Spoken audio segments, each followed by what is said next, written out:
Thiruvananthapuram medical കോളേജിലെ നഴ്സിനു നേരെ കയ്യേറ്റ ശ്രമം എന്ന പരാതി വരുന്നു. നഴ്സായ ജഗിൽ ചന്ദ്രനെയാണ് കൂട്ടിരിപ്പുകാർ മർദ്ദിച്ചത്. സംഭവത്തിൽ പ്രതിയെ അറസ്റ്റ് ചെയ്യണമെന്നാവശ്യപ്പെട്ട് ഗവൺമെന്റ് നഴ്സസ് യൂണിയൻ പ്രതിഷേധിച്ചു. ഒരു രോഗിയുടെ കൂടെ 20 ബൈസ്റ്റാൻഡറാണ്. നിങ്ങൾ മനസ്സിലാക്കുക, 14 ബൈസ്റ്റാൻഡറാണ്. മാക്സിമം 1-2 ബൈസ്റ്റാൻഡറാണ് ഞങ്ങൾക്ക് അലൗഡ്. 100 സെൻസസ് ഉള്ള വാർഡാണ്.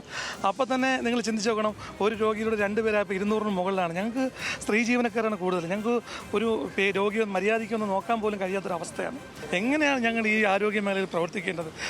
ഞങ്ങൾ ഒരാൾ മരണപ്പെടുമ്പോൾ അല്ലെങ്കിൽ അതിൽ മുതൽക്കണ്ണീരുമായി അല്ലെങ്കിൽ അവരെ ചേർത്ത് പിടിച്ച് അവരെ കുടുംബങ്ങളെ സമാധാനിപ്പിച്ച് 2 ദിവസം അനുസ്മരണം നടത്തുമ്പോൾ അതെല്ലാം കഴിയും. നഷ്ടം കുടുംബത്തിനും അവരുണ്ടാക്കിയ കരിയറിനുമാണ്. ഞങ്ങൾക്ക് വേണ്ടത് ഞങ്ങളുടെ ജീവൻ ഇവിടെ നിലനിർത്താൻ സുരക്ഷിതമായി ജോലിയെടുക്കാനുള്ള സാഹചര്യമാണ്. വിവരങ്ങളുമായി നമുക്കിപ്പം മീര മനോഹരനാണ് ചേർന്നത്. മീര, ഇത് എന്ന് നടന്ന സംഭവമാണ്? ജഗിൽ ചന്ദ്രന്റെ പരാതി എന്താണ്? പരാതി നഴ്സസ് യൂണിയന്റെ ഈ വിഷയത്തിലെ നിലപാടെന്താണ്? സേതു, തിരുവനന്തപുരം മെഡിക്കൽ കോളേജിലാണ് ഇന്നലെ വൈകുന്നേരം 6:15 കൂടി ഇങ്ങനെ ഒരു സംഭവം ഉണ്ടായത്. നഴ്സിംഗ് സ്റ്റാഫായ ജഗിൽ ചന്ദ്രനെ ഇവിടെ ഒരു രോഗിയുടെ കൂട്ടിരിപ്പുകാർ മർദ്ദിക്കുകയായിരുന്നു. ഈ നഴ്സിംഗ് സ്റ്റാഫ് ഉൾപ്പെടെ അവരുടെ യൂണിയൻ ഇന്ന് രാവിലെ ആയിരുന്നു ഈ വിഷയത്തിൽ ഒരു പ്രതിഷേധവുമായി മെഡിക്കൽ കോളേജിന് മുന്നിൽ എത്തിയത്. ഇവർ നമ്മളോട് തന്നെ പ്രതികരിച്ചിരുന്നു. അതായത് ഒരു രോഗിയുടെ കൂടെ 14 പേരോളം ബൈസ്റ്റാൻഡർമാരായി വരുന്നു എന്നുള്ളതാണ്. ഈ സെക്യൂരിറ്റിക്കാരുടെ പണി പോലും ഞങ്ങൾക്ക് ചെയ്യേണ്ടി വരുന്നു എന്നുള്ളതാണ് ഈ നഴ്സിംഗ് യൂണിയൻ നമ്മളോട് പറയുന്നത്.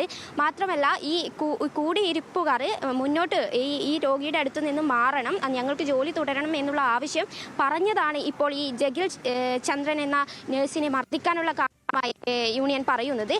ഈ പ്രതി മുഹമ്മദ് ഷാഫിനെതിരെ നിലവിൽ കേസ് ഉൾപ്പെടെ ഈ യൂണിയന്റെ ഭാഗത്ത് നിന്ന് പോയിട്ടുണ്ട്.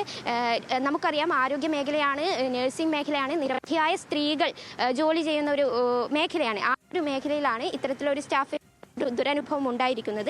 എന്ത് തന്നെയാണ് ഡോക്ടർ വന്ദനാദാസ് ഉൾപ്പെടെയുള്ള കേസുകളെ അറിയാം. ഈ ഒരു സാഹചര്യത്തിൽ ഈ ഒരു പ്രതിക്കെതിരെ, ഈ മർദ്ദിച്ച പ്രതിക്കെതിരെ ശക്തമായ നിയമ നടപടി ഉണ്ടാകണമെന്നുള്ള ആവശ്യം തന്നെയാണ് ഇപ്പോൾ ഈ ഗവൺമെന്റ് നഴ്സിംഗ് യൂണിയൻ വയ്ക്കുന്നത്. സേതു, ശരി മീര, തിരുവനന്തപുരത്ത് നഴ്സിന് കയ്യേറ്റ ശ്രമം, അതുമായി ബന്ധപ്പെട്ടുള്ള വിവരങ്ങൾ നൽകുകയായിരുന്നു മീര മനോഹരൻ.